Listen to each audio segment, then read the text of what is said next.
Me asombra el pensar que tú la quieras. Tu cacharro acaba de caerse, acaba de quebrarse, acaba de encontrarte, tú mi alfarero, tú mi alfarero. Toma mi barro y vuelve a empezar de nuevo, tú mi alfarero, tú mi alfarero. Toma mi barro y vuelve a empezar de nuevo.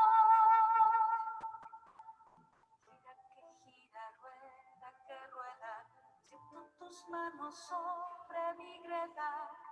Me asombra el pensar que tú la quieras. ¿Acaso no puedes hacerme de nuevo? ¿Acaso no puedes formarme? Tu cacharro acaba de caerse, acaba de quebrarse, acaba de encontrarte, tú mi alfarero, tú mi alfarero. Toma mi barro y vuelve a empezar de nuevo, tú mi alfarero, tú mi alfarero. Toma mi barro y vuelve a empezar de nuevo, de nuevo, de nuevo. Tú mi alfarero, de nuevo, de nuevo. Tú mi alfarero.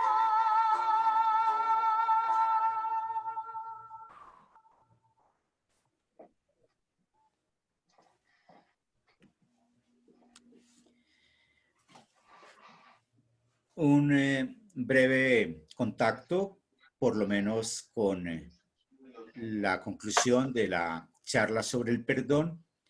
Recordemos que mi victimario o mi victimaria se convierte en mi sujeto de perdón. Habíamos dicho que una vez que yo decido perdonar, se trata de un ejercicio en mi propia vida que no requiero del ofensor, porque el perdón, como lo decíamos de manera coloquial, es yo con yo. Para perdonar no necesito reconciliarme. Basta esa decisión en mi propia vida. Pero para reconciliarme sí necesito haber perdonado. Nadie puede ser capaz de acercarse a su víctima o a su victimario si no ha podido perdonar. Se trataba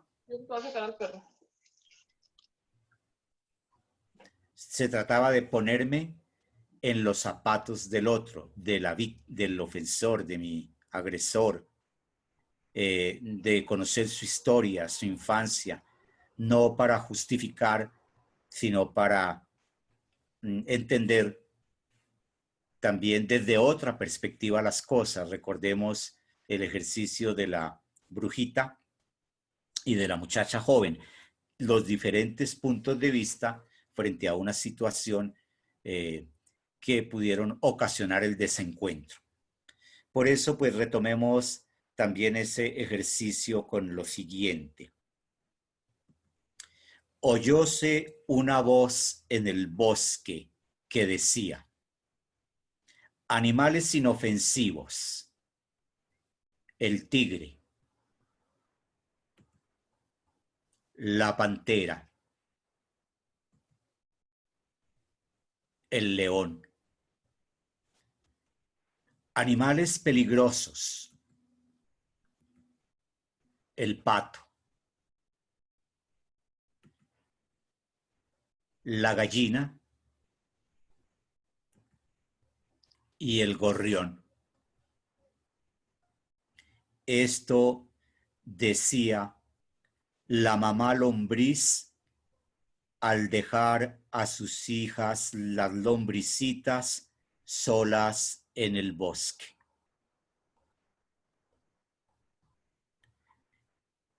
Es eso de las distintas realidades, de las distintas maneras de ver.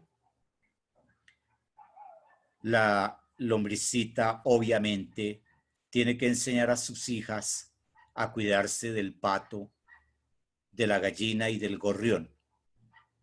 Pero es también eso de asumir nuestra propia naturaleza, nuestra propia realidad y entender que nuestra presencia en el mundo, nuestra presencia en el bosque es posible siempre y cuando hayamos asumido nuestra realidad. Es también el asunto de la verdad.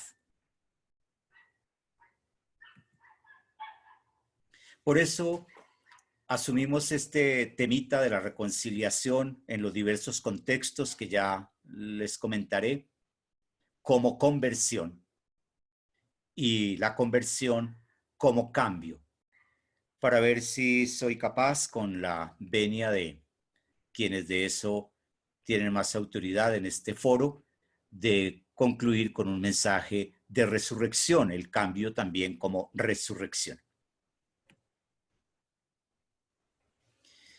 La interesantísima y muy elocuente exhortación apostólica postsinodal de Reconciliatio et Penitencia de Juan Pablo II dice esto, que quisiera que algún hermano lea para no aburrirlos con mi voz. Exhortación apostólica post-sinodal Reconciliato de Juan Pablo II. En virtud de su misión esencial, la Iglesia siente el deber de llegar hasta las raíces de la laceración primigenia del pecado, para lograr su curación y restablecer, por así decirlo, una reconciliación también primigenia, que sea principio eficaz de toda verdadera reconciliación. Proemio número 4. Gracias, hermana. Aquí está el verdadero sentido de la reconciliación, que por supuesto se concreta de manera ritual, si la palabra no les molesta, en el ejercicio de la confesión, pero que es algo mucho más amplio que de pronto hemos tenido olvidado en la teología y en la pastoral. Se trata esa misión reconciliadora de la Iglesia por el misterio de Jesucristo, no es tanto el momento de la lista de pecados y de la absolución, es todo un proyecto del reino de Dios que apunta a sanar la fractura original del ser humano. Es bien interesante que lo captemos así para entender todo el tema de la reconciliación a nivel social, pero también eclesial, religioso, intrafamiliar. Se trata de ir a tocar esa laceración primigenia del pecado, dice el Papa, y restablecer allí una unión también primigenia, que sea la que le dé sentido a toda otra posible forma de reconciliación. Creo yo que para los cristianos, para quienes hemos asumido desde la fe, respetando naturalmente las posiciones de tipo político que cada uno tenga, pero para quienes hemos asumido desde la fe estos procesos de paz y reconciliación en nuestro país, indudablemente siempre ha existido ese fondo, ese trasfondo, esa pregunta, bueno, y esto aquí afuera que parece político o procesual, ¿está conectado o no en la intención de los gestores, de las víctimas, de los victimarios, con el tema fundamental del pecado original, de nuestra fractura inicial, y están intentando quienes trabajan estos procesos reconocer en el hombre objeto del proceso de paz, ese ser tocado por el pecado original. El pecado original, para decir alguna cosa al respecto, entre las muchas interpretaciones, respetando otras opiniones, si en esto se habla de opiniones, que no creo, consiste esencialmente en haber negado nuestra condición de criatura. Seréis como dioses, fue la tentación en la que cayó el hombre, el ser humano. Y al negar la condición de criatura, hemos extraviado completamente nuestra naturaleza, y allí se originan todos nuestros dramas en la historia de la humanidad y en la historia personal, hoy, ayer y mañana. Cada vez que me olvido que soy criatura, entonces reniego de Dios, no lo necesito. Entonces someto a mis hermanos. Entonces atropello la naturaleza porque me siento Dios y no lo soy. Pero no es solo que a Dios le dé envidia que yo sea Dios. Al fin de cuentas, Cristo se hizo hombre sin dejar de ser Dios para que yo me hiciera Dios sin dejar de ser hombre. El problema está en negar mi realidad, en no asumirla. Y entonces ese ser amado por Dios, que negó su condición de criatura, creó la división. Y las formas de la división también están recogidas de la exhortación apostólica. Son estas: división entre el hombre y su creador, la fuente de toda división. La división en el corazón y en el ser del hombre, el hombre mismo que está dividido dentro de sí. La división entre los hombres, todos los desencuentros, la violencia, las formas de violencia familiar, social. Y la división, solo muy bien rescatada en este tiempo bendito de Francisco, la división entre el hombre y la naturaleza. Bien rescatada, digo, en términos de reconciliación, en términos de confesión, porque pues la Iglesia y la teología de la creación siempre lo han dicho desde el principio, ¿no? El antigénesis empezó al octavo día de la creación, cuando el hombre dividido empieza a crear también ruptura con la naturaleza, a trabajarla inmisericordiamente, y eso la teología de la creación lo ha dicho, y la Iglesia lo ha predicado siempre, pero ahora digo, se ha concretado mucho en esa perspectiva incluso de institucionalizar el pecado ecológico, como trataré de mencionar adelante. Cuando yo vuelvo a reconocer mi condición de criatura, recupero mi felicidad. ¿Por qué? Porque soy lo que soy, la verdad es la verdad.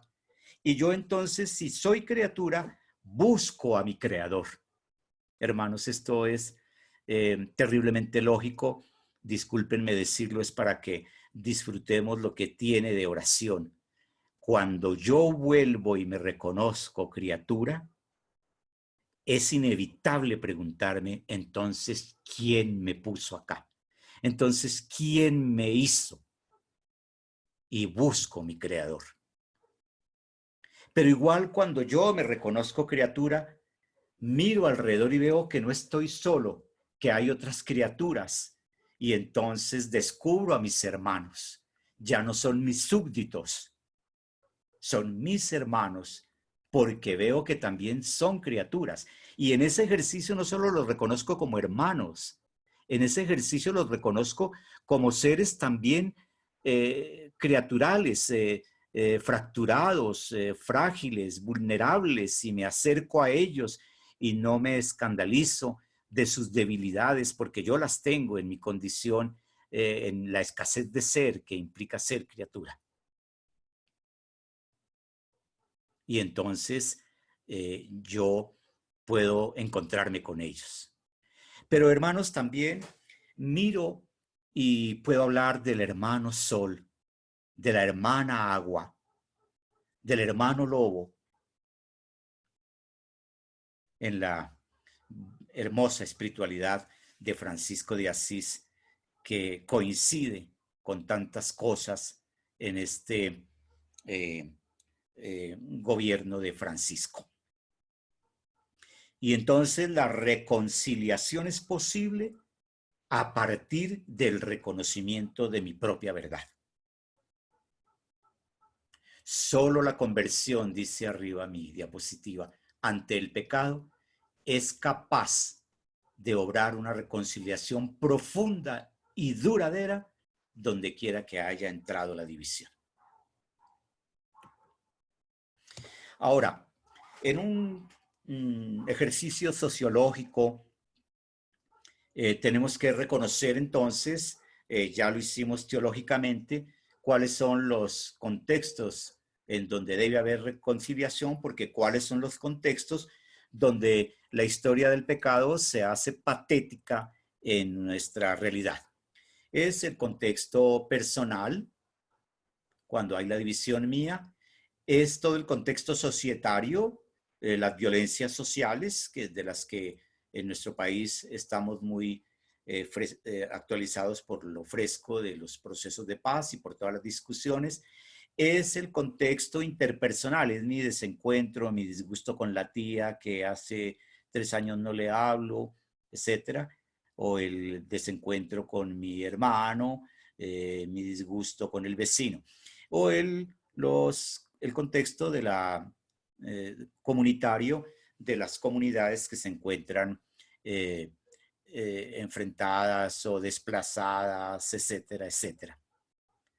Estos son los contextos donde hay división y entonces los contextos donde debe ejercerse la reconciliación es la propuesta. Ahora, uno siempre se preguntaría, yo lo puse ahí, pues si ese fuera el espacio para debatir. ¿Y por dónde empezar? Hermanos, ¿por dónde empezar nuestros ejercicios de reconciliación en esos espacios? ¿Ustedes qué opinan?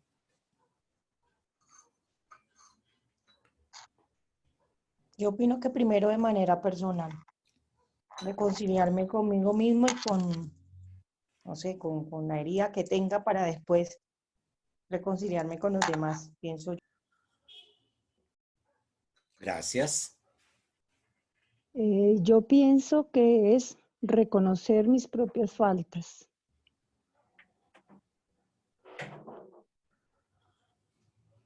Gracias. Yo pienso que es partir de un examen de conciencia, ser sinceros con nosotros mismos, conocernos a nosotros mismos y partir de ese conocimiento para poder buscar reconciliación y canales de encuentro, sobre todo mucho diálogo, mucha tolerancia, mucha resiliencia y sobre todo entender que la única salida es el amor. El Papa Francisco lo decía muy claramente ayer, pues realmente no él, sino el capuchino que dio la homilía que fue canta la mesa, donde decía él claramente que adiós a las cosas materiales y mucho más a las cosas espirituales y al amor, más a la gente, menos a la posesión. Yo creo que hay 4 direcciones que debemos tener en cuenta con el objeto de hacer un examen particular y que nos lleve a un perdón general. El primero es saber que se ha ofendido a otro.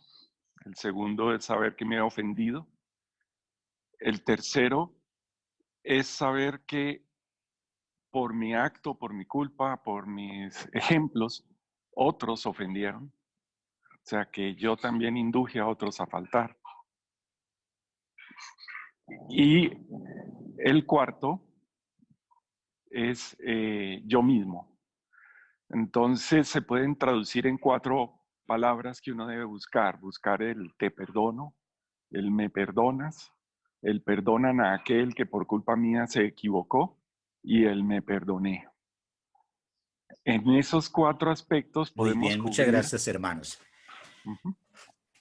Como vemos, tiene sentido el ejercicio de preguntarse por dónde empezar.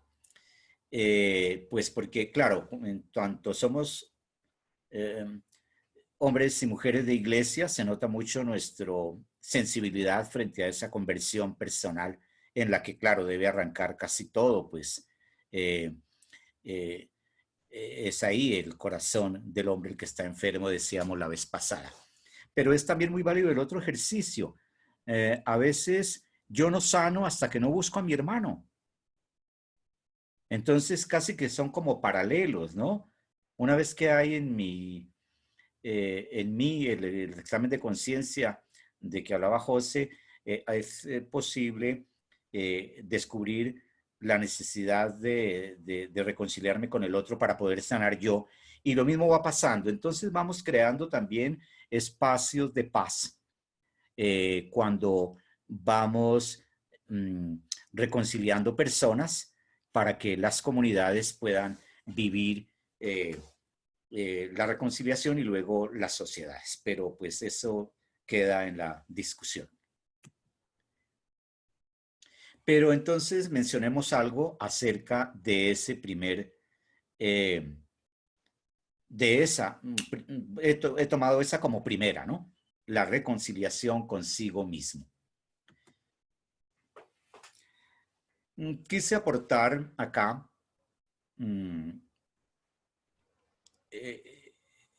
esta brevísima acotación de la fenomenología del arrepentimiento que es un aporte de la filosofía, ni siquiera todavía de la filosofía de la religión. Son estas 3 realidades, el pesar, el remordimiento y el arrepentimiento. Porque creo que entendiéndolas es posible empezar a entender el sentido de la reconciliación en el corazón del hombre. El pesar es un sentimiento de algo así como lo siento mucho, pero no puedo hacer nada. En principio, dicen los fenomenólogos de la moral, el pesar no tiene connotación moral.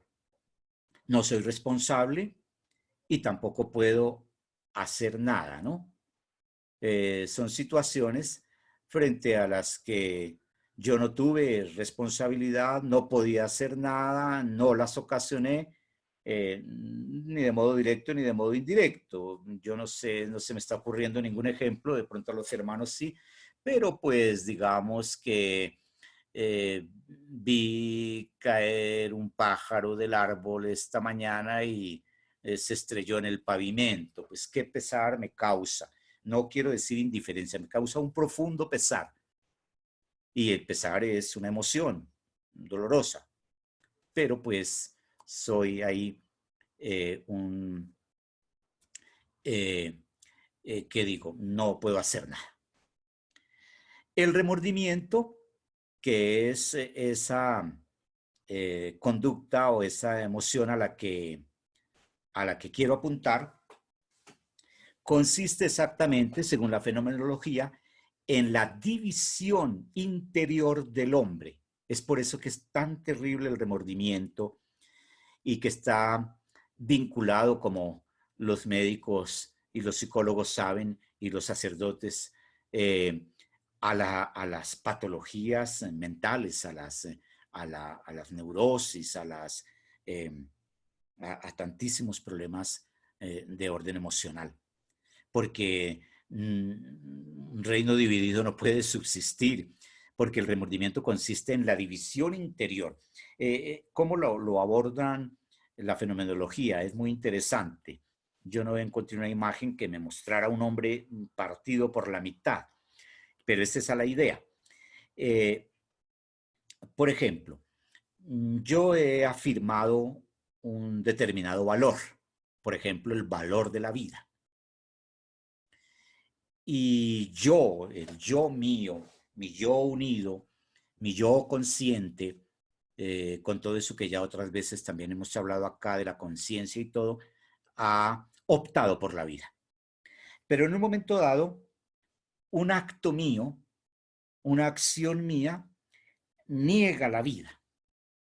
Yo, el mismo yo que afirmó la vida, es el mismo yo que la negó, por ejemplo, en un aborto, en un asesinato o en las otras formas menores de atropellos de la vida, ¿no? El maltrato, etcétera, etcétera. Y entonces quedó dividido. Por un lado, el yo que afirmó la vida y por otro lado, el yo que la negó. Esa división, hermanos, aún sin hablar de pecado, en el sentido religioso, hablando nomás de culpa, como una de las famosas de la tríada trágica del hombre, es insoportable, porque voy dividido. Y si no resuelvo esa división, eso va creando en mi propia existencia todo un caos emocional que va luego afectando también el espíritu.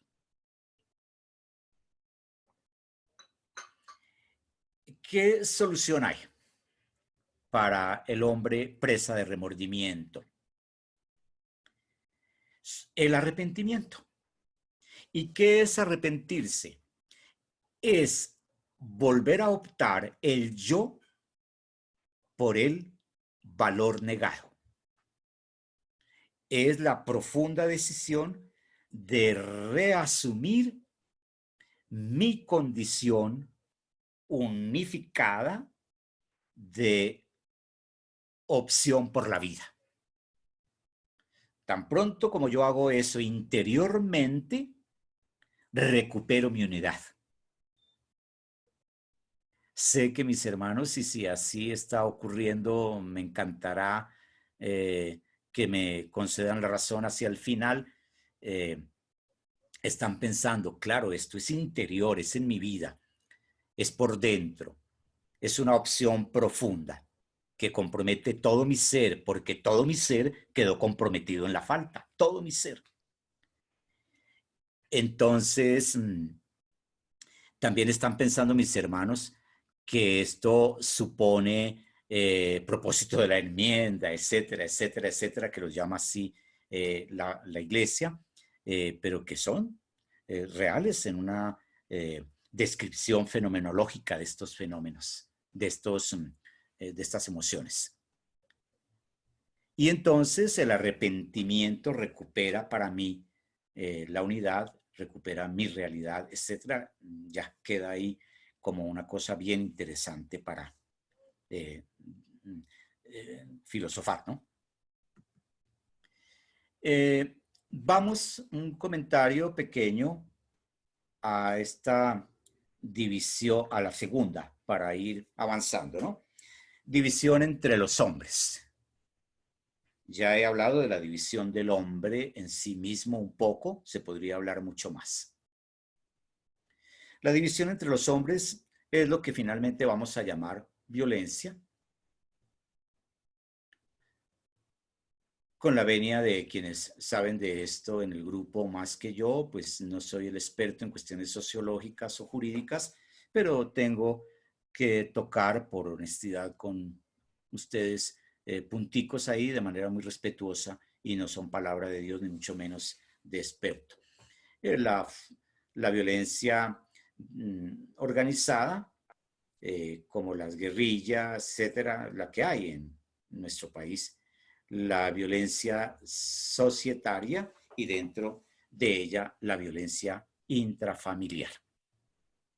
Dicen en la Fundación para la Reconciliación y en la metodología de las escuelas Espere, en la cual sigue inspirados algunos puntos de esta charla que comparto, que quienes más nos hieren son ciertamente los nuestros familiares, nuestros amigos, nuestros cercanos. ¿Recuerdan ustedes de la charla pasada que primero hay gente que me ofende? Segundo, que con frecuencia sucede lo que no esperaba o no sucede lo que esperaba. Y tercero, que tengo sensibilidad especial y hay cosas que me molestan. ¿Yo qué hago? Mi naturaleza misma. Lo decíamos para entender la ira, la rabia, el rencor y todo que experimentamos en la vida. Pero ¿por qué nuestros familiares, los que conviven conmigo, las personas importantes son las que más me ofenden? Pues porque sus gestos conmigo son para mí supremamente importantes, ¿no? Porque son de una cercanía que atraviesa mi piel. Pues el viejo ese que me insultó en el bus por la mañana, pues al fin de cuentas, aunque no falta quien sigue atormentado todo el día, y el viejo también salió atormentado, pero al fin de cuentas, bueno, no, pero mi esposa, ¿sí? O mi hijo, o mi hermano, o mi gran amigo, cuando tocan esa sensibilidad mía o cuando hacen algo para ofenderme o cuando efectivamente me frustro porque esperaba algo, esas cosas me duelen más. Y pues las estadísticas hablan de cómo todas esas violencias cercanas son a veces tan dañinas, ¿no? Las causas inmediatas que han estudiado expertos, consulté al padre Leonel Narváez, fundador de esta fundación de las Espere. Una causa: no sabemos controlar la rabia.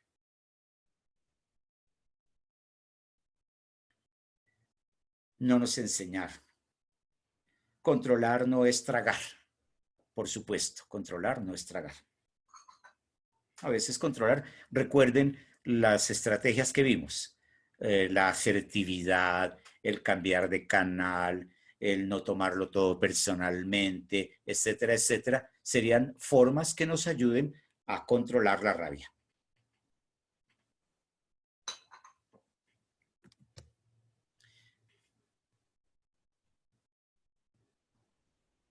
Desafortunadamente, y eso es un poco nuestra cultura, no conocemos más alternativas para resolver conflictos que la acción violenta. Ese es en nuestra sociedad, ¿no? Oigan, es increíble cómo sigo poniendo ejemplos de no cuarentena por el deseo de que esto se acabe. Cómo se estrella mi vehículo y al bajarnos los dos implicados, yo quizás en un plan de diálogo, de aclarar, el otro ya viene agresivo, porque el conflicto él no lo sabe manejar, sino así.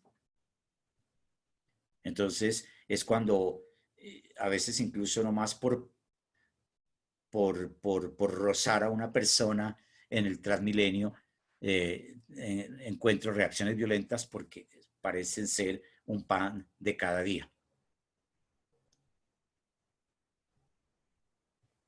La compasión, la ternura, La benevolencia, dice al final, es escasa, incluso entre nosotros los religiosos, incluso entre nosotros los hombres de fe. Puse religiosos no para montársela a Monseñor Manzano y a los demás sacerdotes que estén acá, sino porque el padre Narváez, como cogí el texto, se está autocriticando él en el escrito. Pero claro, me refiero a todos los hombres de iglesia, hombres y mujeres de iglesia. Ya me estaba dando rabia. Hay que manejar la rabia, Monseñor. Yo no sé si cometa una infidencia, pero sabemos cuántos conflictos se crean al interior de los grupos parroquiales, ¿no? Y somos hombres y mujeres de iglesia.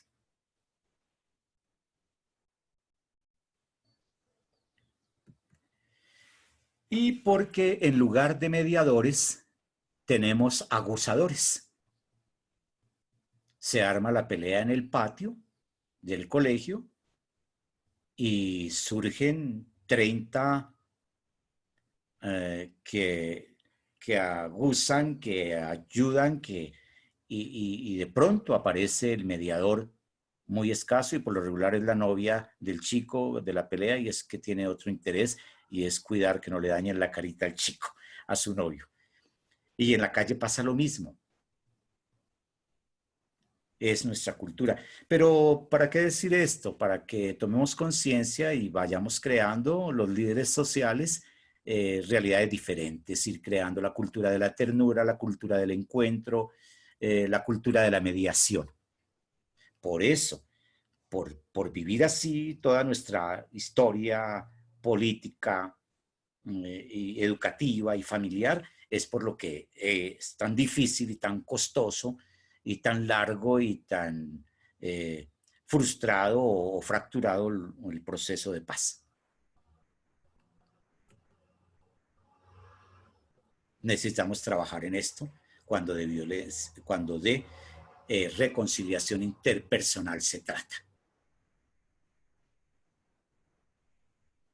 La gráfica, aún con sus rostros anónimos, es muy diciente para lo que debe ocurrir en nuestras escuelas, en nuestras familias, al conflicto con los hijos, por ejemplo,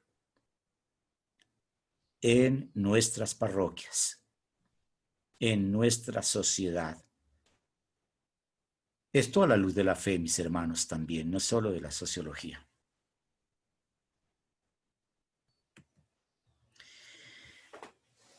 Hablando de reconciliación societaria, comunitaria, etcétera, quiero decir, sin poderlo desarrollar mucho, pero que hay estos 3 niveles o formas de reconciliación.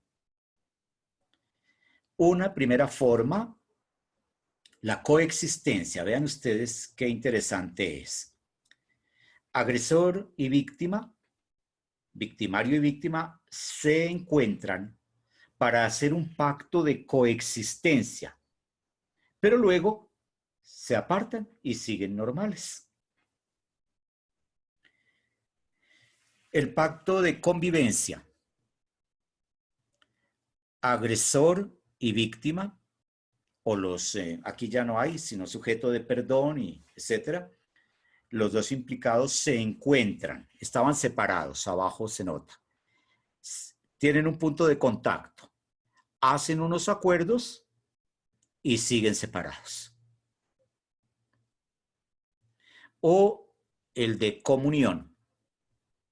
Agresor y víctima, se ve arriba, están separados obviamente, se encuentran y crean de nuevo una comunión. Las 3 formas son legítimas y dependen mucho de la materia de trabajo para la reconciliación. Por ejemplo, mis hermanos, en caso de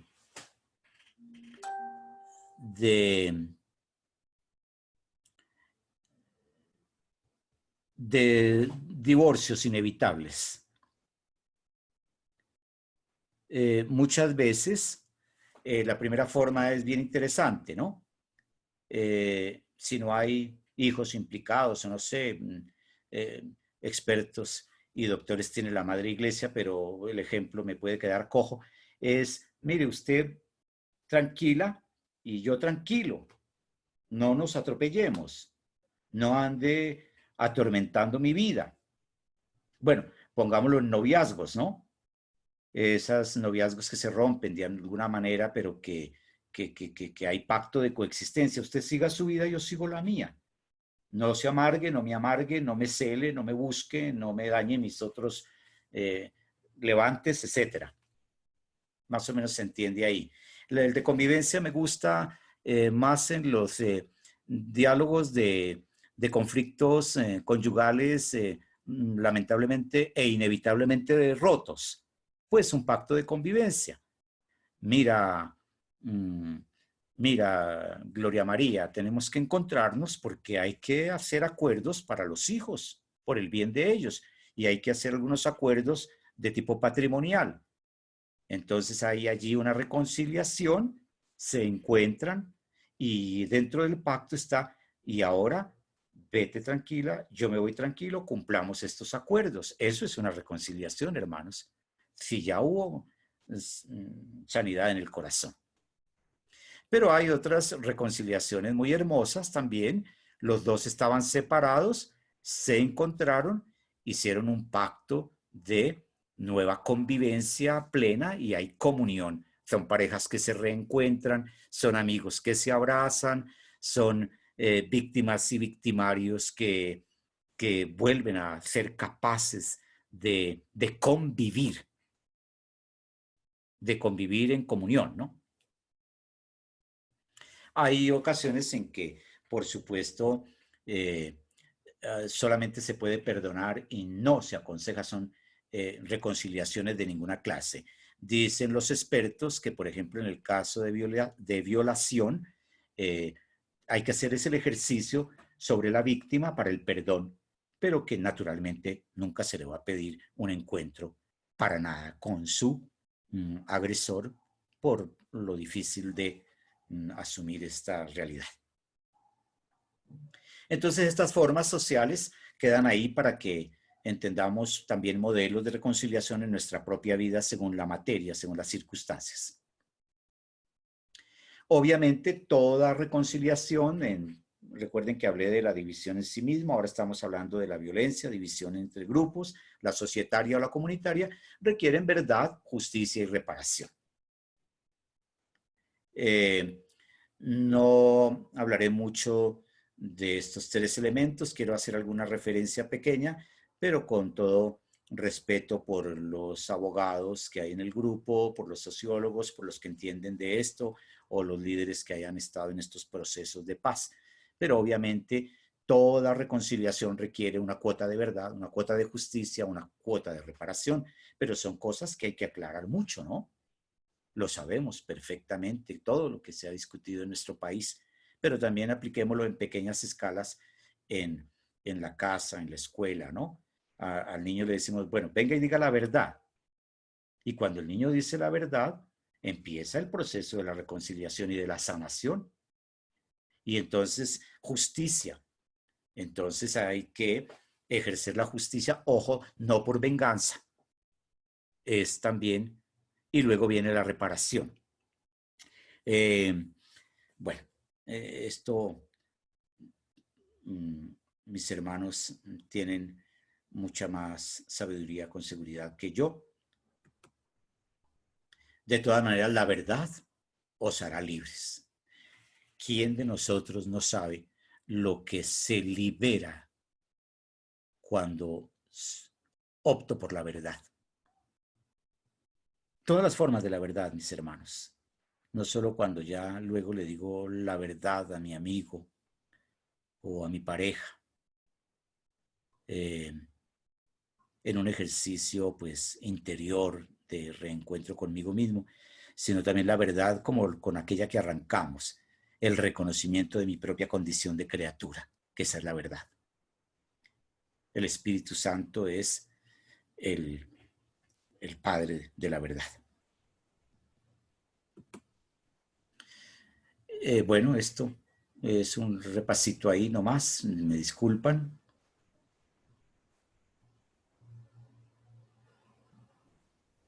para justificar por qué. Bien. Aquí, brevemente, y de nuevo, una cosa muy, muy pobre frente a los expertos, pero pues estas formas de justicia distributiva, para decir yo algo. La justa repartición de los bienes, la retributiva o punitiva. Bueno, no sé si el nombre punitiva es legítimo en las cátedras de derecho, pero yo aprendí a manejar mucho ese término cuando empiezo a hacer la crítica de las formas de justicia que practicamos los hombres, la procesual, bueno, para centrarnos en la restaurativa, entendida como restitución del bienestar y la tranquilidad de los individuos puntuales. Llamo la atención de víctima y victimario. Porque mientras no asumamos así en la familia, en la escuela y en la sociedad sobre todo, la justicia, no vamos a reconstruir nuestra sociedad, a reconciliarla. Teniendo mucho cuidado del modelo de castigo, porque la justicia que termina castigando, que la cárcel, que esto, que castigo damos, disculpen los que tienen mejor opinión, se convirtió sutilmente en una forma institucionalizada de venganza. Tenemos que revisar nuestra noción de castigo. En el aula escolar, después de una falta de un chico, me planteaba otro que era el defensor de todas las causas. Decía, justicia, justicia, exigimos justicia, mientras yo me estaba demorando para dialogar con el muchacho agresor. Había cometido una agresión más o menos fuerte y era contra sus compañeros.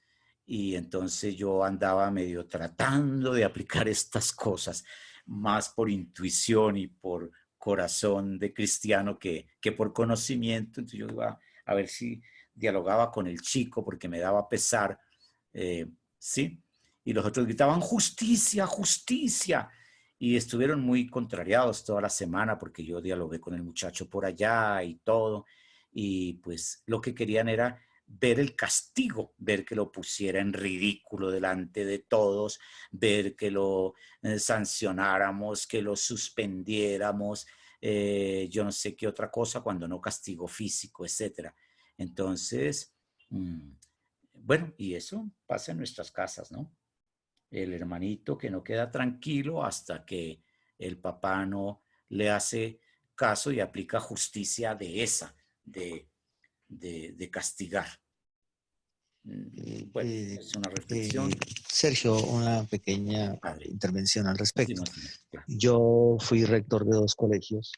Sí.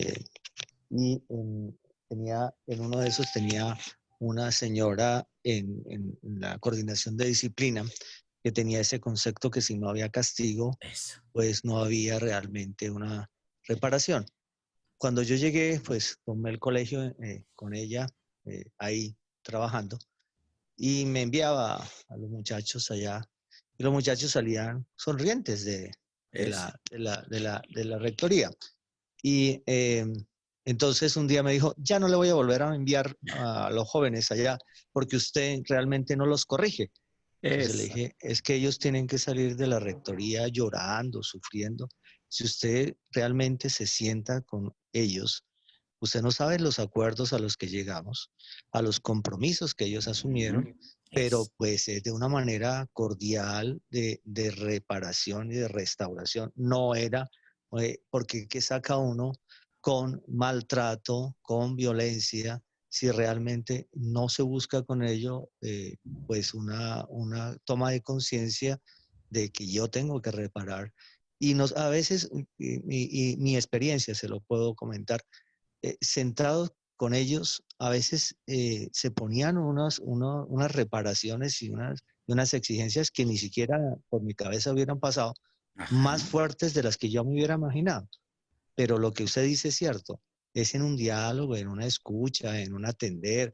A veces hay muchos elementos que están en torno a esa realidad.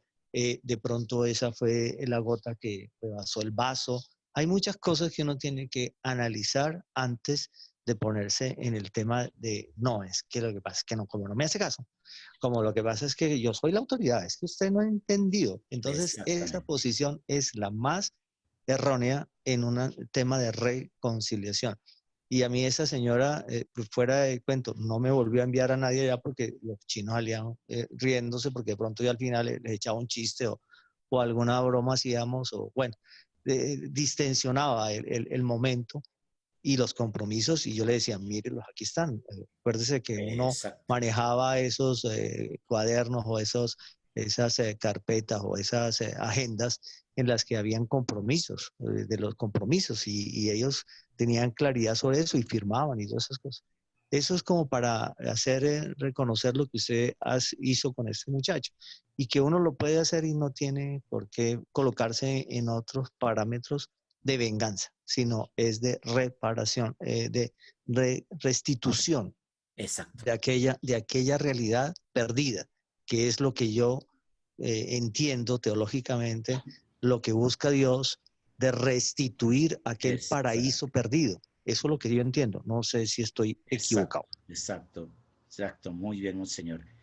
Gracias, monseñor, por el aporte, porque confirma estas inquietudes. Y miren, hermanos, como monseñor se preguntaba, ¿y qué saca uno con el castigo y todo? Y es que ahí está el punto chévere del aporte oportuno de monseñor, que es de ocurrencia diaria en los colegios, ¿no? Porque hay autoridades de toda clase, como dice monseñor. ¿Qué saca uno? Es que ahí está el punto. Obvio, no está diciendo monseñor que no hay justicia o que no hay reparación, al contrario, eso es lo que se hizo. Pero miren, hermanos, después de castigado el chico, para ponerlo en pequeña escala de la escuela, ni pequeña porque ahí nace toda la sociedad, castigado el chico y vuelto al aula, el chico no va sanado, el chico va otra vez herido. Y entonces nunca vamos a lograr paz en ese salón si queremos seguirlo pensando en ese contexto, porque allí hay un maltratado, un herido. Obvio, él atropelló a otros. Vamos a sanar a las víctimas, naturalmente, verdad, justicia y reparación. Y tienen que entender los chicos en la familia y en el colegio que cuando el rector está dialogando con el muchacho, está haciendo ese ejercicio de la verdad, de la justicia, de la reparación, etcétera. Pero después de castigado y maltratado y suspendido, insultado, exhibido y todo eso que se manejaba como castigo, enviamos al aula o a la sociedad a un muchacho herido que va a seguir generando violencia. Yo creo que eso es de una terrible lógica. Y entonces, qué interesante encontrar, sí, monseñor lo estaba diciendo y aquí adelante tengo algo.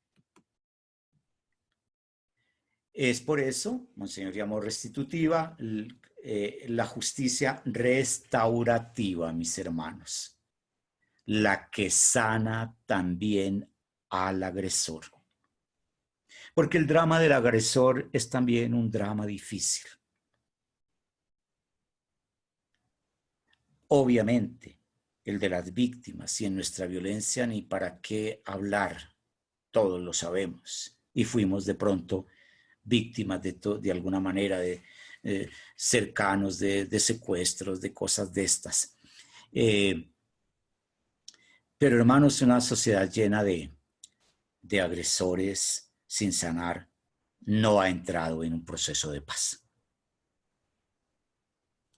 Una familia en la que el conflicto se maneja a punta de castigos del niño atormentado rebelde que no sanamos de alguna manera, no restauramos su herida, no va a haber paz y reconciliación tampoco en la familia. Ahora, ¿cómo se sana? A la víctima con verdad, justicia y reparación, obviamente. Al agresor, precisamente con el conocimiento de su historia, ¿sí? narrar tanto para la víctima como para el agresor exorciza bastante la carga de que la violencia dejó en los corazones. La narración. Y hay ejercicios simbólicos en las escuelas de perdón y reconciliación, inclusive, que es dibujar situaciones, como fue la entrada de los guerrilleros al pueblo, etcétera, etcétera. Pensemos en Bojayá y toda esa historia, pero también en luego los victimarios pidiendo perdón.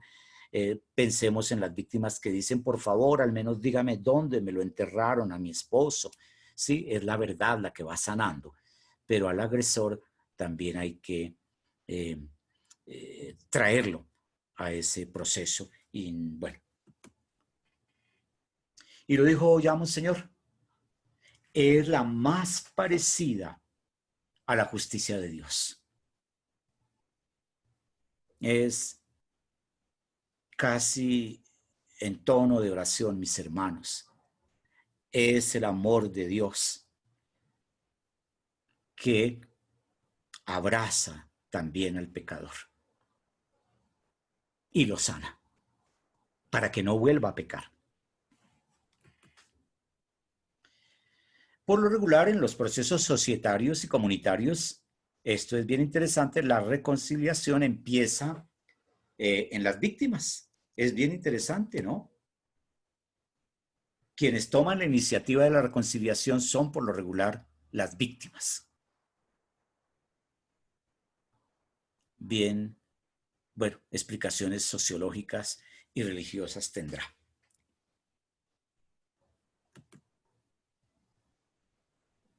Hoy por hoy existen muchas formas, voy a ir ágil en esta parte, de reconciliación. Muchísimas, miren, las redes sociales permiten una aproximación, un mensajito, ¿no? Oye, ¿cuántos días? Ayer me ocurrió con alguien de mi parroquia, con quien estábamos distanciados por diversas razones. Y un mensajito muy bonito diciendo, mira, hemos estado distanciados, quizás fui yo el que me alejé y no sé qué. Y yo pronto acogí esa petición de reconciliación, le dije, no creas, yo te presento disculpas por los errores que haya cometido. Y miren, ¿qué se necesitó? Un celular y un mensaje de texto y estamos reconciliados, encantador, ya seguimos hablando, etcétera. Hay tantas formas hoy en día de aproximarnos que es doble pecado no aproximarnos. Para lograr una reconciliación se requiere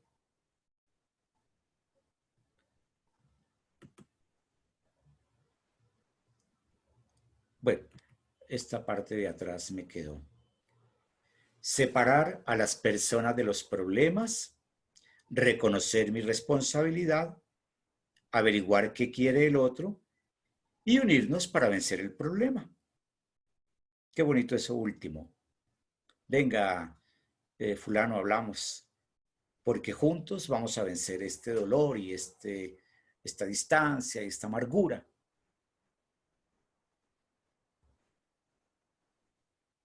Separar a las personas de los problemas es no tomarnos todo personalmente. No tener dificultad en reconocer mi parte. ¿Por qué?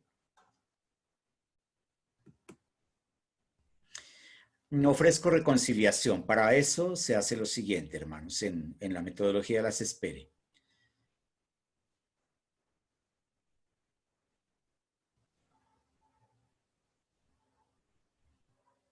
Ir creando ese ambiente poco a poco, es un saludito a través de otro. Oye, dile a fulano que salude, le mando, que lo pienso mucho. Estoy creando un clima, ¿no? Es pasar por el frente de la casa y levantarle la mano, todavía no podemos hablar, o en el trabajo. Es hacerle una venia cuando entré a trabajar a esa con quien estoy desencontrado, ¿no? Y esa venia ya empieza a crear clima, ¿no? Hay formas muy inteligentes de hacerlo.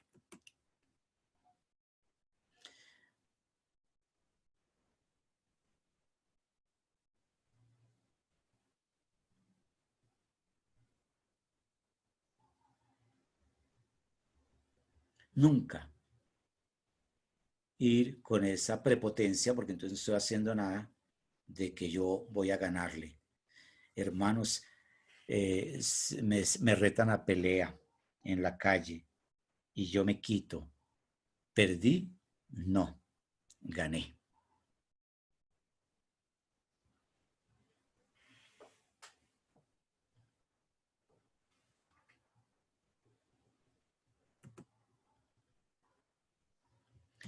Me parece que algo...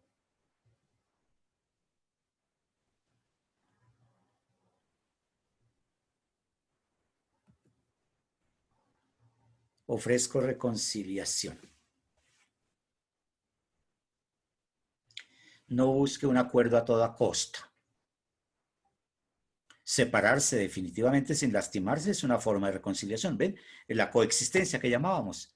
No, ya nos acercamos, quedamos bien, chao, nos vemos, sigue tu vida, yo sigo la mía y no te atormentes, no me atormento. Eso es una reconciliación.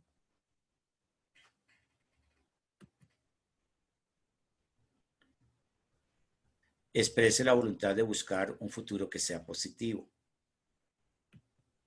Bien, y ahora cuando yo solicito la reconciliación,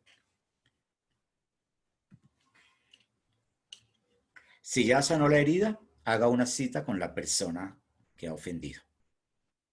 Una cita, porque usted ya sanó. Ahora, ¿sanó la otra persona? Es posible que no. Si le rechazó, bueno, empieza el proceso de sanación en ella. Si no, es posible que acuda y empezó a sanar. Ya su arrancada a citarla, con amor, con cariño,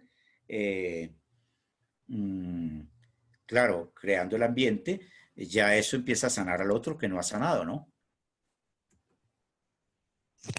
Sergio, un Padre, momento allí. no, señor, sí. Cuando yo solicito reconciliación, las personas generalmente me comentan que es muy difícil por la pena, muy difícil porque me siento mal, porque pues me cuesta trabajo.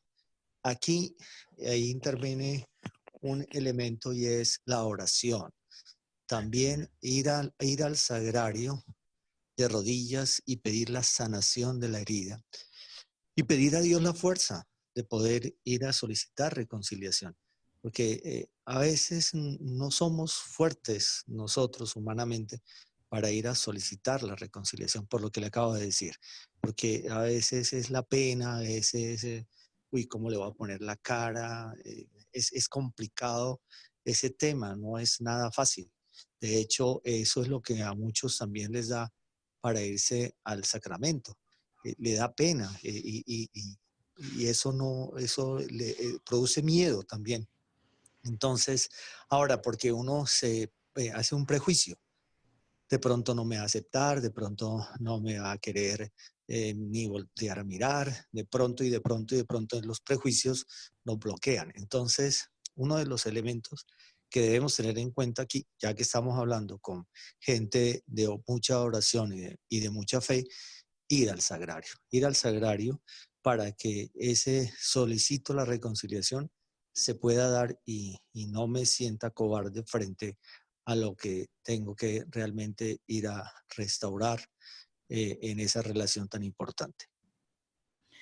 Muchas gracias, Monseñor. No puedo discutirle, no solo porque se trate de la oración, que ya tendré que agregarlo en un próximo taller de estos, ahí como otra de los caminos, sino porque sé que en el tribunal de la confesión usted sabe muchas cosas que yo no sé.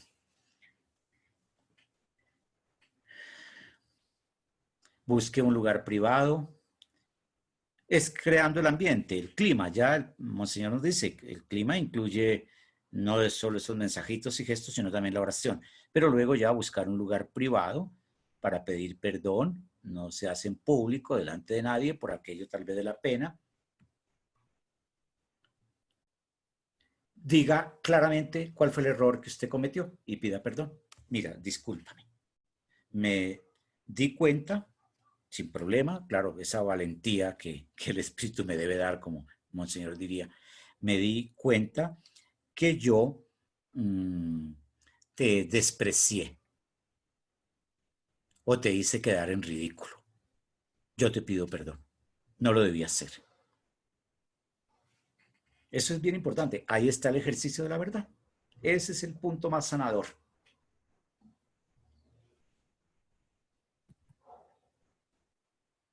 Y esto, inevitable, ¿no? Inevitable. Es verdad, justicia, reparación y no repetición. No repetición.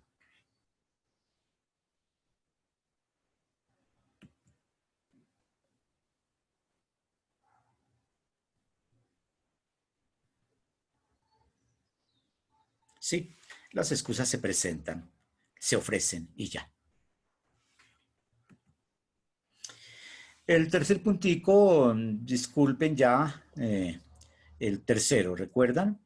Primero la división en el hombre mismo, en el corazón, y decíamos pues que es el arrepentimiento.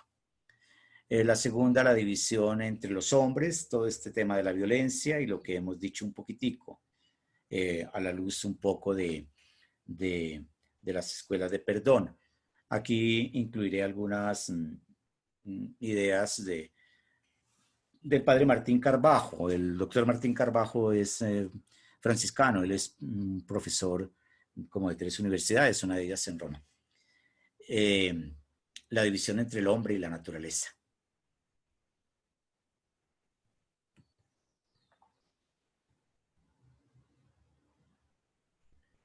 Casi siento la tentación de decir de una vez que todo este tema es actual gracias al Papa Francisco.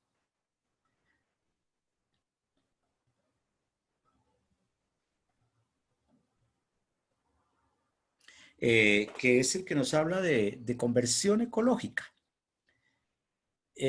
Yo sí les soy sincero, esperaba cuando el documento postsinodal del Sínodo de la Amazonía, que el Papa tituló Nueva Amazonía, yo sí esperaba, pues con toda humildad lo digo y con todo respeto,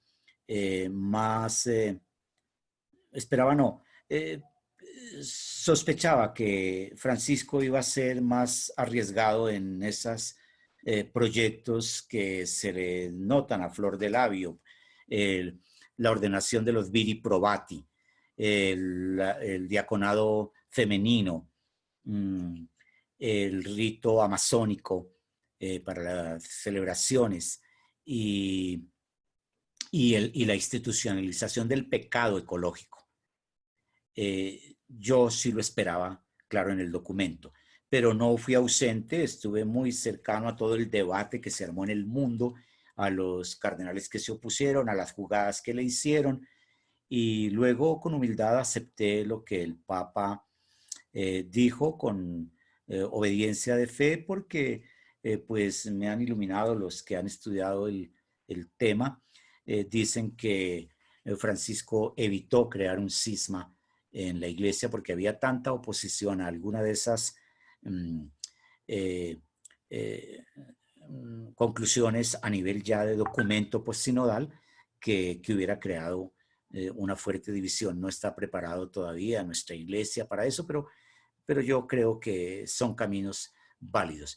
Y yo con toda humildad acepto, como otras veces ha tocado aceptar, esto del magisterio de la iglesia, y entiendo esas razones profundas que son también de orden pastoral y válidas. Yo viví, hermanos, creo que muchos de ustedes, no sé, de pronto no todos, cuando Paulo VI y el mundo entero esperaba y esperaba el tema del control de la natalidad, y este hombre sufría y se le veía su angustia, y salió la Humanae Vitae, la famosa encíclica de la vida, y el Papa tomó partido, bueno, no es partido, determinó que la inconveniencia de los métodos artificiales del control de la natalidad y todo, y el mundo le cayó encima y había que decir por lo pronto, pues el Papa habló, ¿qué hacemos? Aquí me pasó lo mismo, pero de todas maneras estamos proponiendo una conversión ecológica. Hay una unidad extraordinariamente providencial entre que Francisco haya escogido llamarse así, el Bergoglio haya escogido llamarse Francisco, que luego haya escrito la Laudato Si y que luego haya convocado Nueva Amazonía y escrito el documento, escrito el documento de Nueva Amazonía. Eso tiene una unidad, es la unidad de ese grito de la naturaleza, y si alguien no lo creyó, ahora la cuarentena lo está demostrando. Son documentos llenos de ternura, de amor, de la dulzura de Francisco, tanto la Laudato Si como la Nueva Amazonía, sin hablar pues la de los jóvenes que va en otro camino, pero que también está lleno de dulzura. Es necesario hacer este ejercicio.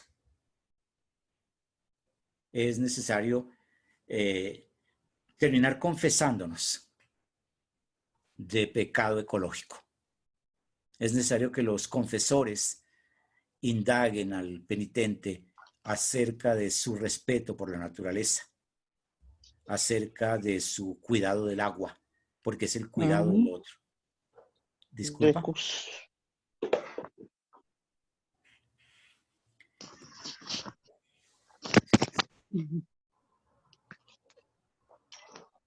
Esto es de Querida Amazonía.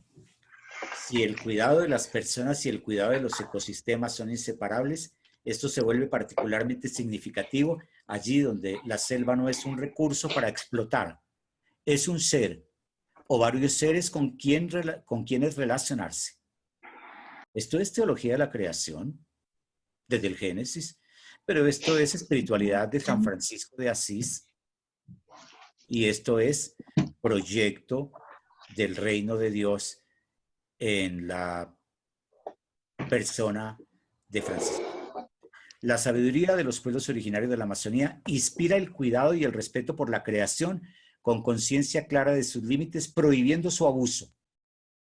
Abusar de la naturaleza es abusar de los ancestros, de los hermanos y hermanas, de la creación y del creador, hipotecando el futuro. Eso sí es verdad.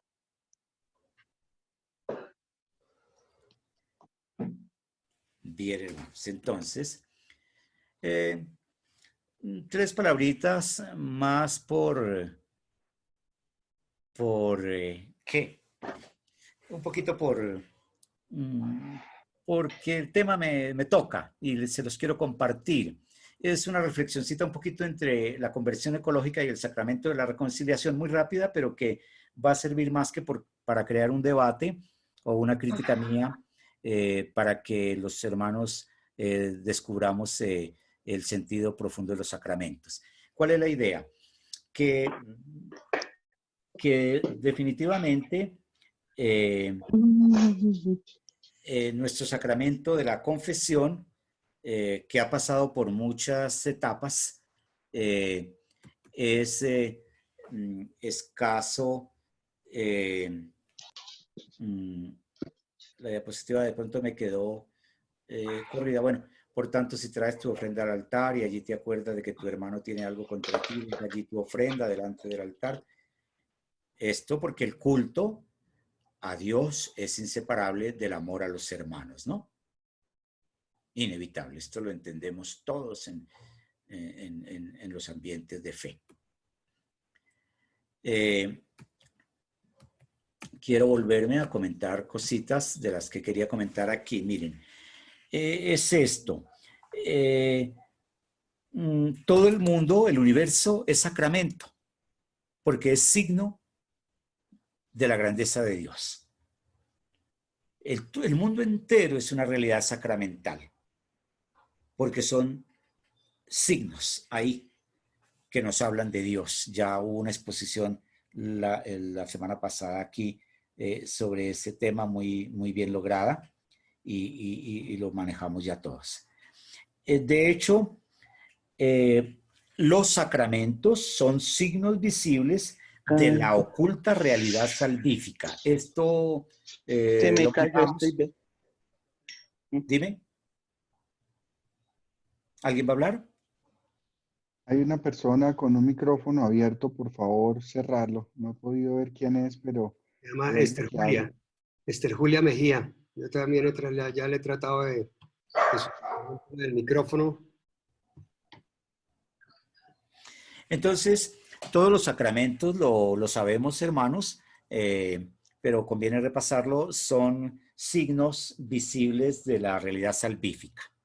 Y a través de los signos tomados del universo, del mundo, del cosmos, de la naturaleza, actúa la gracia de Dios, de manera que la creación se vuelve mediación de la gracia de Dios. Eso es así en nuestra teología de los sacramentos. Y hay que valorarlo.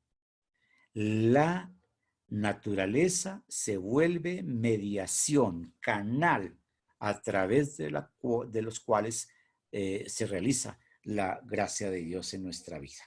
Eso es bien importante.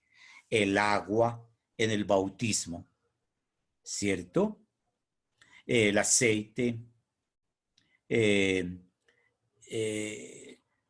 la cera, la luz del cirio,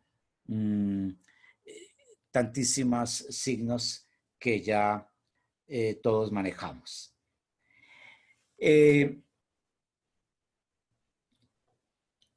Y son realidades que tienen que ver mucho con la experiencia y la cultura y la historia de los hombres y la vida, etcétera, la vida del hombre y la vida del cosmos.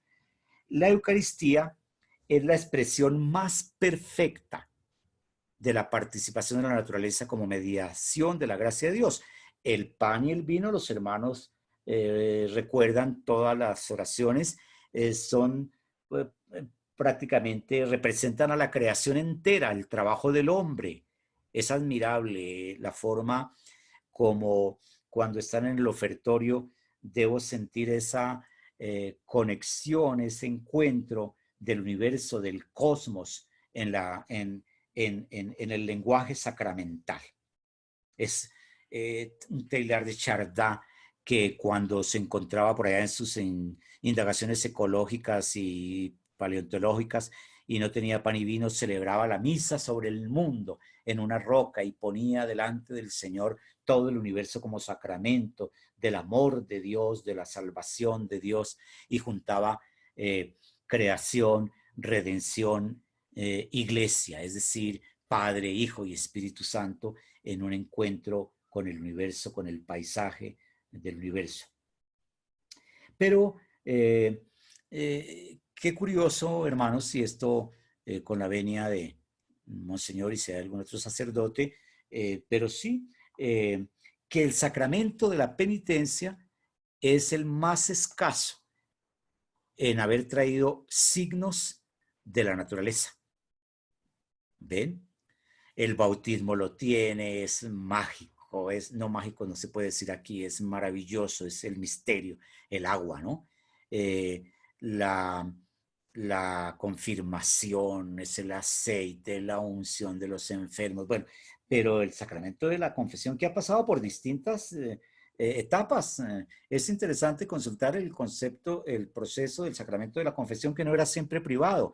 Al principio solo había 3 pecados fuertes que eran el homicidio, la apostasía y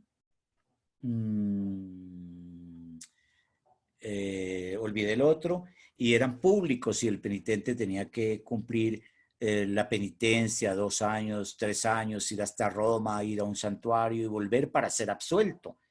No era una confesión ahí de una lista de pecados a la carrera y ya me daban la absolución y me ponían una reparación así sencilla.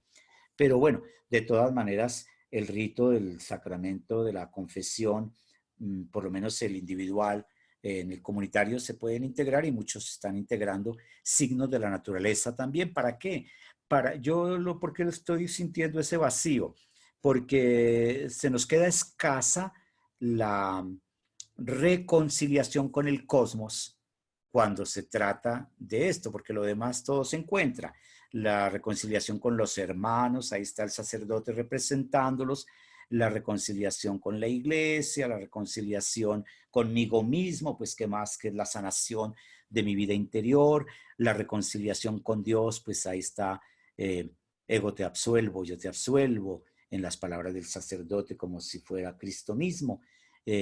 No encontramos ese elementico tan interesante e importante para la reconciliación con el cosmos, que si algún día hay la reforma del sacramento, creo que se integrará y que de todas maneras en las en la administración comunitaria se puede integrar.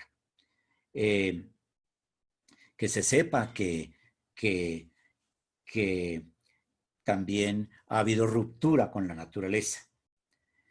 Necesitaríamos encontrar entonces allí un repasito. Yo quería que los hermanos participaran, pero voy a ser breve. Recordemos los pasos para una buena confesión: el examen de conciencia, la contrición de corazón, la confesión de boca, la satisfacción de obra, etc.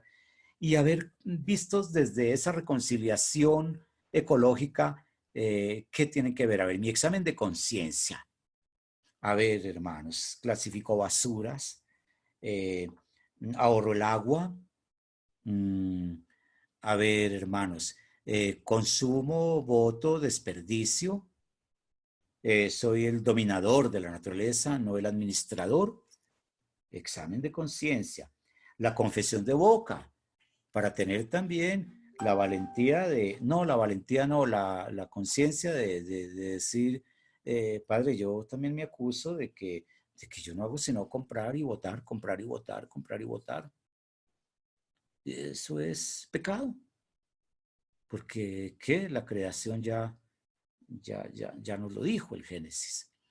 En la Edad Media, hermanos, un poquito, finales de la Edad Media, solo había pecado de sexo y lo demás nada. Se iban y se acusaban de, creo que los confesores saben de esto, aunque Monseñor no estaba en la Edad Media, pero creo que ha leído cosas. Se acusaban de los pecados de sexualidad, porque eran terribles. Bueno, pero ese señor no pagaba justo, atropellaba a sus empleados, a sus súbditos, etcétera, y entonces no había esa conciencia de otros pecados. Hoy en día hay un poco más de conciencia de la justicia, bueno, y junto con los pecados de sexualidad uno ya tiene conciencia de que debe acusarse de que es un empleado oficial y no cumple el deber, ¿no? De que roba, no solo de que fue infiel a la señora, sino también de que no cumple el horario de trabajo, ¿no? Etcétera, etcétera. Pero nos falta integrar otro, que es el pecado ecológico. Yo creo que sí, eduquemos a la gente para que se acuse del pecado ecológico. No solo porque salvemos la tierra, es porque también tenemos que dar cuenta como cristianos. Y entonces es muy bueno que luego de la confesión de boca venga la satisfacción de obra, es decir, esforzarme, cambiar. ¿Por qué? Por vencer, superar la avaricia y el consumismo. La avaricia. ¿Cuánto guardamos en nuestras despensas ahora para esta cuarentena y desocupamos los supermercados, ¿no? Y el hermano y el otro, y etcétera, etcétera. Todo eso que, visto desde el cristianismo, tiene sentido, mis hermanos. Y entonces esa satisfacción de obra, ojalá fuera antes de la absolución. Vaya, mi hermano, vaya y haga una donación de agua limpia y pura, no sé qué institución o envíe estos mensajes para que en su casa y en su familia clasifiquen y ahora venga por la absolución. Pero bueno, eso ya es ocurrencia mía, a mí que no me la vayan a hacer así, que me den de una vez. Bueno, y a ver si podemos recuperar Entonces, las virtudes ecológicas. A ver, simplicidad, sobriedad, prudencia, compasión, templanza. ¿Qué puede querer decir templanza, compasión, prudencia, sobriedad en términos de pecado ecológico? ¿Qué quiere decir ser sobrios en el manejo, en la relación con la naturaleza? La capacidad de gozar con poco. Entonces, hasta, hermanos, se me ocurre, pero no se me ocurre a mí, es a la luz del autor que les nombré, del profesor Martín Carbajo, que podemos recuperar bastante, ahí sí que mucho más, el ayuno y la abstinencia. Los últimos predicadores siempre nos dijeron, usted no ayuna por ayunar nomás, eso que no se comió se lo da a un hermano que tiene hambre. Ahora habría que decir, miren hermanos, ustedes no ayunan solamente por darle al hermano y por ayunar. Ustedes ayunan para dejar descansar a la naturaleza. Ustedes ayunan para que matemos menos animales, que están matando muchos y eso está creando en el mundo muchos problemas, ¿no? Y abstinencia, usted se abstiene es también para que, sí, para que haya más, para que descansen en este miércoles todo ese sacrificio de animales, etcétera, etcétera, etcétera. Usted ayuna para aprender a ser sobrio, a no gastar, a no comer más de la cuenta, a no comprar más mercado y no botar de lo que le sobra, etcétera. Qué interesante sería un debate sobre ayuno y abstinencia a la luz del pecado ecológico. Qué bonito, ¿no? No podemos separar, estoy más o menos concluyendo, la reconciliación con Dios, con la iglesia, con los demás, con la creación. Esto es inseparable, lo dijo el comienzo de mi charla en el proemio de la exhortación de Juan Pablo II.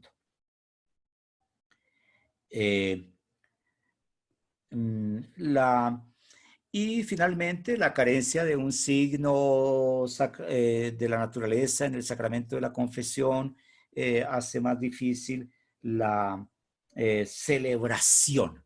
Los sacramentos son celebración. Celebramos. Y entonces hay fiesta en la iglesia y en la casa por el bautismo, en la iglesia y en la casa por la confirmación, en la iglesia y en la casa por el matrimonio, y no hay fiesta en la iglesia y en la casa, pues por la unción de los enfermos, debería haberla, la hay en el cielo. No hay fiesta en la iglesia y en la casa porque me reconcilié con Dios en el sacramento de la confesión. Si hacemos celebraciones comunitarias de la confesión, que haya fiesta, que haya celebración alegre. Las parábolas del capítulo 15 de San Mateo, las tres parábolas del perdón, la oveja y todo, terminan en una alegre celebración comunitaria. Debería haber celebración. Bien. Sergito, con respecto a eso, de pronto no lo vemos en las parroquias y sinceramente, pues, así como lo estás diciendo, siempre hay una cenicienta. De los sacramentos, la cenicienta es el sacramento de la reconciliación. Sí. Pero como todos los que estamos aquí hemos participado en los retiros de Emaús, en Emaús sí hay fiesta, porque después de la confesión se acoge a la persona porque ya realmente ha limpiado, ha lavado, se ha reconciliado y se pasa a un momento muy bonito en el que llegan cartas, regalos, y se acoge con un abrazo. En Emaús sí hay esa fiesta. Muy interesante ese momento y es muy especial lo que se vive en ese instante. Entonces ahí sí tenemos una ganancia los de Emaús, y es que tenemos esa fiesta, esa acogida, y es un abrazo muy sentido de todos, y es un momento cuando se llega, imagínese usted llegar a una sala donde usted tiene las cartas de su esposa, de su esposo, o de su padre, o de sus hijos, o de sus Hermoso. hermanos, o de aquellas personas que lo aman y lo quieren. Padre, recordemos que hay gente que no ha hecho Emaús y está en el chat, por favor. Gracias. No cuente, que no Ah, pero es cuente. que como dijeron que todo esto era para Emaús solamente, este grupo. No, pero qué interesante y ojalá lo pudiéramos integrar en nuestras parroquias, ¿no? Pero sí que uno extrañaría la alegría porque debe ser tan grande en el cielo como en la tierra, ¿no? Todo cambio es una especie de muerte. Aquí voy concluyendo hacia la Pascua. Indudablemente,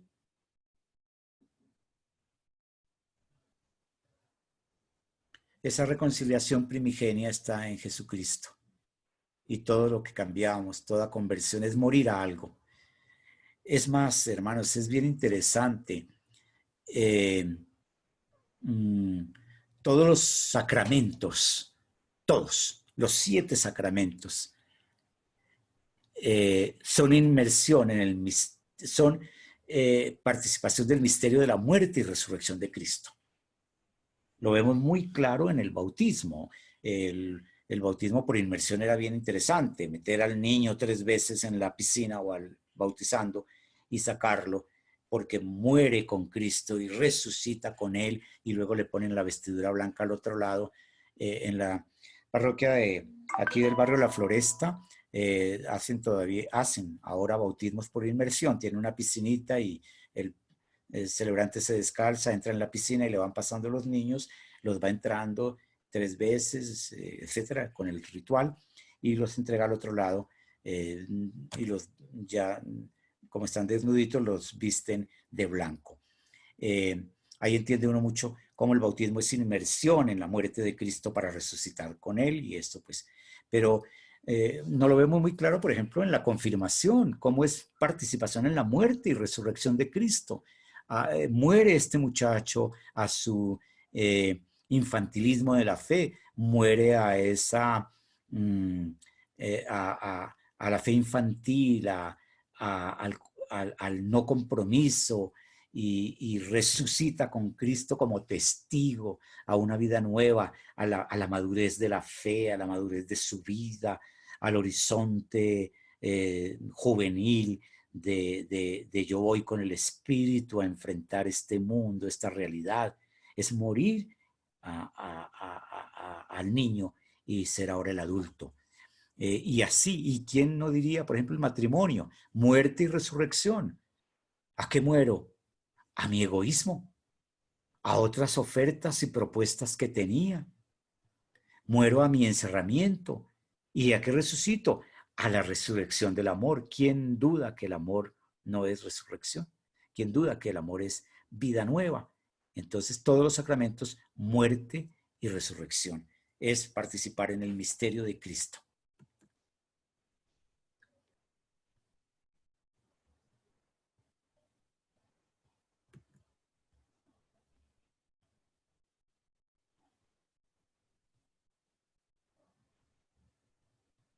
Que esta noche, cuando estemos celebrando desde nuestras casas el misterio pascual, volvamos a encontrar que es allí también el sentido teológico de todos los sacramentos, sobre todo el bautismo, de la Eucaristía, y que ahí nos metemos profundamente por el don de Jesucristo en la iglesia, nos metemos en este misterio de la muerte y resurrección de Cristo, que es lo que verdaderamente nos cambia desde adentro, que es lo único que puede hacer el cambio profundo, primigenio de la fractura original que ha hecho nuestra historia fracturada. Gracias, hermanos.